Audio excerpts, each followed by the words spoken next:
Hi, and welcome to Workamping Solar Nomad. My name is Chuck.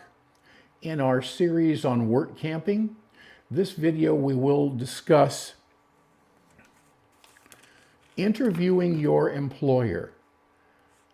And this is very important. You know, people think of interviews where the employer interviews the employee to make a decision. But with work camping jobs, they vary a lot. And even the terms vary a lot. Camphost. In one scenario, a camphost would be directing campers into their sites, showing them their sites, or showing them around a campground.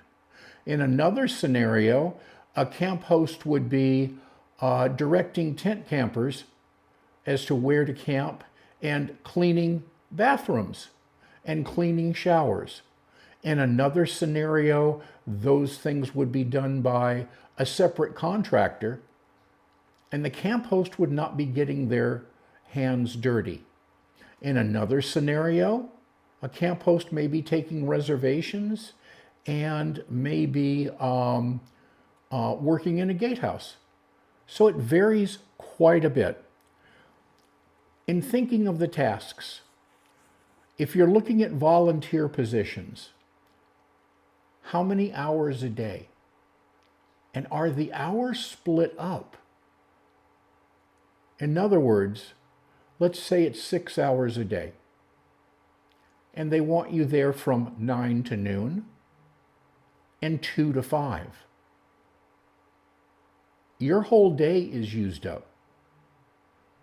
That may or may not be of concern to you. So find out if it's split shift or if it's all together. Find out how many days a week. Are you 3 days a week? Are you 3 days on and 6 days off? Are you 5 days on and 2 days off? It varies a lot. So it's definitely good to know what your hours will be.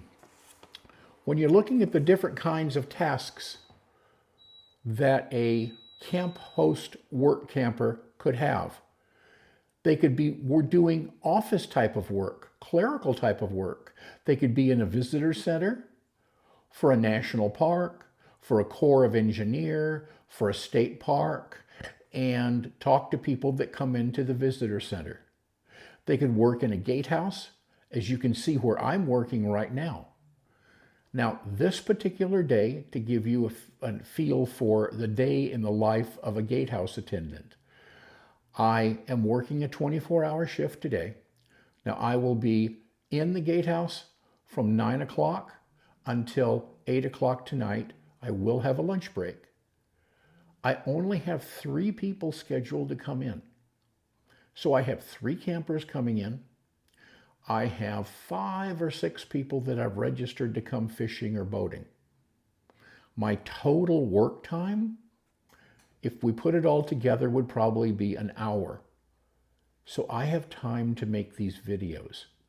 What I'm suggesting to you is, in a position like mine, a lot of people say, Chuck, I would be so bored I couldn't take it. I use this time. They want me here, I'm here. They have requirements for my job that I need to satisfy. I satisfy those plus. However, in my time in between campers and in between boaters, I can make my videos. A few months ago, I went online and took some AKC courses because I train service dogs so that I would be credentialed in service dogs. A few years ago, I actually went online with a college called New York Regents and literally took a registered nurse associate program online and then passed the state test in California. The course was out of New York. At that particular time, I lived in California, and I took the test and passed it and became a registered nurse in California. So there's so many online things you can do. Use this time. Use this time to benefit yourself if you have a job like mine. Now, other jobs that may potentially come up, mobile ambassadors, kind of a fun job. They'll probably issue you a side-by-side or a go-kart or a truck, and you would go among the campground and make sure people are fine, see if any limbs fell into any campsites, just kind of monitor it. You could do reservations, and that would be more of a clerical position. Maintenance, as I mentioned in an earlier video, where you are checking sites, removing debris, light maintenance, painting some posts, doing some upkeep like that, riding on a lawnmower.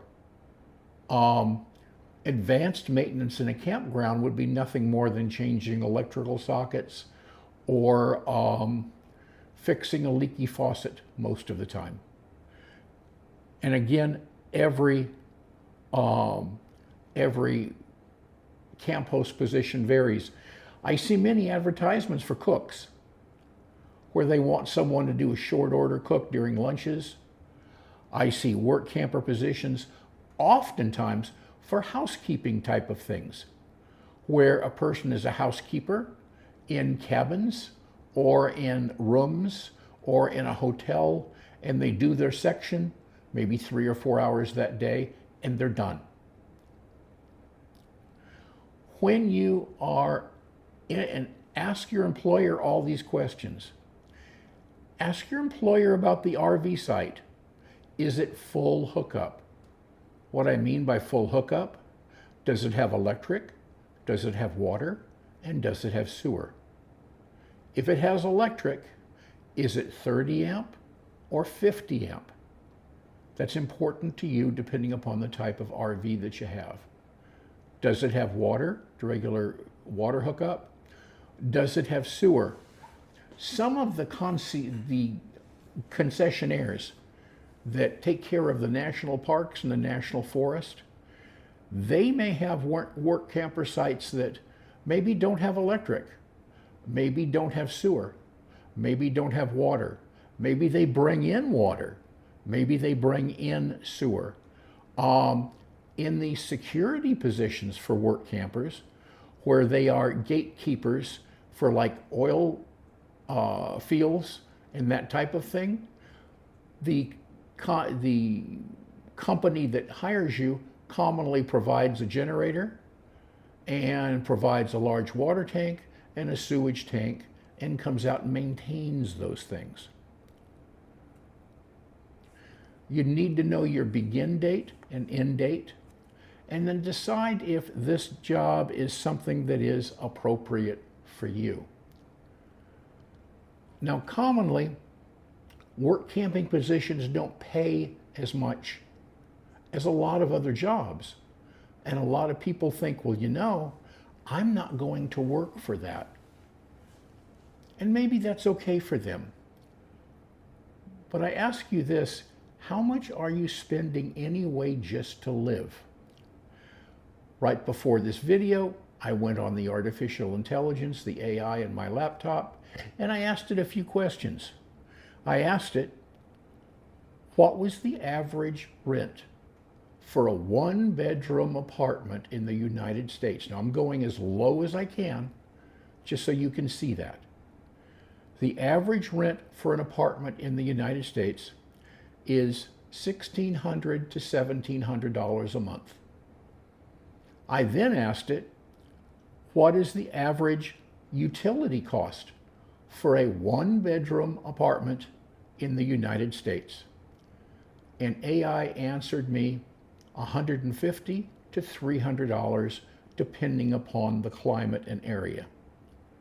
So there's $1,750 to $2,000 that you save by not paying rent.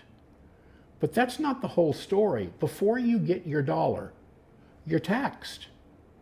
You may have earned $1, but you don't get $1. Now, I just looked up the federal income tax, and the average is 14.5%. So I factored that in there, and that came out to, on the lowest amount, came out to $253.75.